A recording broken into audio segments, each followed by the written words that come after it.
And let's bring in Republican presidential candidate Vivek Ramaswamy. Vivek, I know you're a busy man. Thank you for joining us. We appreciate it. Do you think right now that priority one should be the hostages in Gaza? And would you consider delaying, would you recommend delaying the ground invasion to get that done?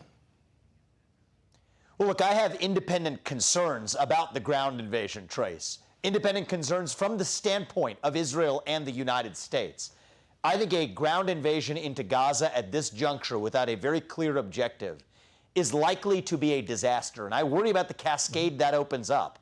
If Israel is mired in the south, in Gaza, that opens up Hezbollah to make an attack on the north. Hezbollah has also said that is their red line. That pits Israel in a two-front war. With Israel in a two-front war, there's really no realistic way to envision the United States not getting involved militarily, which in turn crosses the red line of Iranian militias across the Middle East that have then said that they would strike U.S. targets, at least according to their threats. If that plays out, we're in a broader conflict in the Middle East. By the way, without a clear plan for what counts as victory in Gaza, even after Hamas, is there a plan to prevent Hamas 2.0?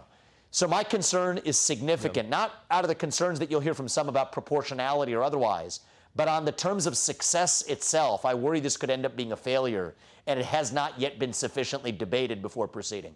And a lot of people have echoed those concerns about a war on two fronts, maybe more fronts. But American forces in the Middle East have now been targeted 5 separate times, mostly by Iranian groups that are backed groups. And would you boost America's military resources in that region, Vivek? So look, America's ability to defend its own assets is really important in that region.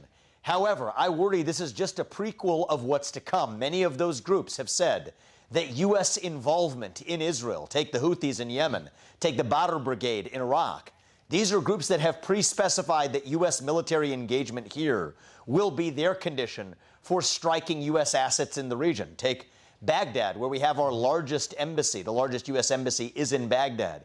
So I worry, Trace, that without clearly defined objectives, we're going in a direction, Israel's going in a direction, but likely with U.S. involvement down the road, to a ground invasion in Gaza that's going to serve neither the U.S. interests nor Israeli interests. And I think there could be better ways of achieving a much more targeted objective, defining victory, get the leaders of Hamas, the top 100, whatever it is, responsible for this in a targeted way that avoids what I worry could be a catastrophe, and then spend the rest of those resources that would have been wasted on that war on border defenses, both in Israel for Israel's resources and in the United States for our American resources. And on that note of funding, the president wants Congress to approve $110 billion roughly, mostly for Ukraine, some for Israel, some for the border. Do you approve of that funding? I think this is the wrong way to go about it. Commingling this debate about Ukraine and then about Israel and pouring in other things into that debate are basically a way of avoiding debate on any one of those issues. So just as a matter of principle, Trace, I think we should be having a separate debate in Congress about each of these individually.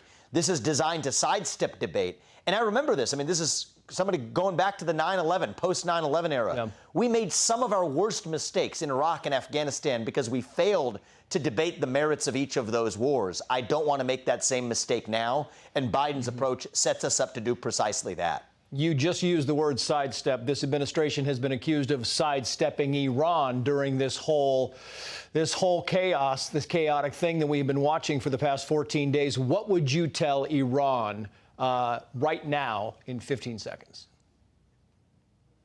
Disarmament of their nuclear capabilities is a must. Stand down. And look, I think we in the United States have to be crystal clear. We in Israel have a shared vital objective to make sure that Iran never, ever becomes nuclear equipped and better not play a role in escalating this conflict, knowing that we actually mean it.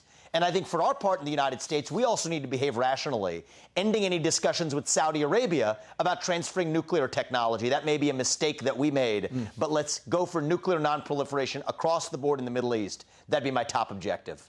Vivek Ramaswamy, thank you for your time, sir. We appreciate it. Hey, Sean Hannity here. Hey, click here to subscribe to Fox News YouTube page and catch our hottest interviews and most compelling analysis. You will not get it anywhere else.